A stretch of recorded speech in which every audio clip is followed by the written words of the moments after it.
আসসালামু আলাইকুম সম্মানিত দর্শক, আমি আজকের অহংকার, তারুণ্যের গর্ব, আমাদের সকলের প্রিয় রনিকা।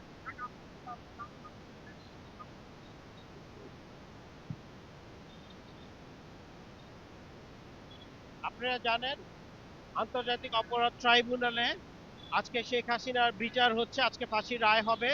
আশা করছি আমরা ফাঁসিই হবে। কারণ যে আন্তর্জাতিক অপরাধ ট্রাইব্যুনাল ২০১০ সালে শেখ হাসিনা গঠন করেছিল, সেই আন্তর্জাতিক ট্রাইব্যুনালেই শেখ হাসিনার আজকে বিচার হচ্ছে। এবং আমাদের সাধারণ মানুষ যারা আছে, ৫ই আগস্টে গণঅভ্যুত্থান করে শেখ হাসিনাকে দেশ থেকে বিতাড়িত করেছিল, তাদের সকলের আশা এবং সকলে চাচ্ছে শেখ হাসিনার ফাঁসি হোক।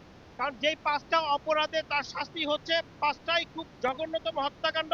এবং এই ৫টায় আশা করি এই ৫টা হত্যাকাণ্ড যদি সঠিক রায় হয়, শেখ হাসিনার শাস্তি নিশ্চিত হবে এবং ফাঁসি কার্যকর হবে, আশা করছি আমরা ইনশাআল্লাহ। এবং আপনারা সকলেই জানেন এখানে আন্তর্জাতিক একজন খ্যাতিসম্পন্ন আইনজীবী আছে, টবি কিটম্যান।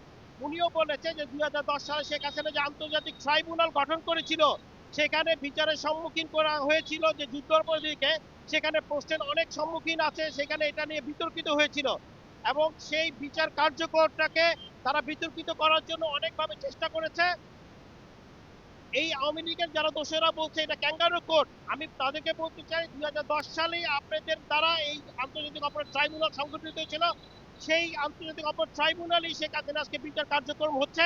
এবং সেই আন্তর্জাতিক ট্রাইব্যুনালেই শেখ হাসিনা সর্বোচ্চ বিচার, সর্বোচ্চ ফাঁসি কার্যকর হবে ইনশাআল্লাহ। Thank you. আমি সাংবাদিক কামাল, ৭১ খবর টিভি, বাসার সামনে থেকে টঙ্গী।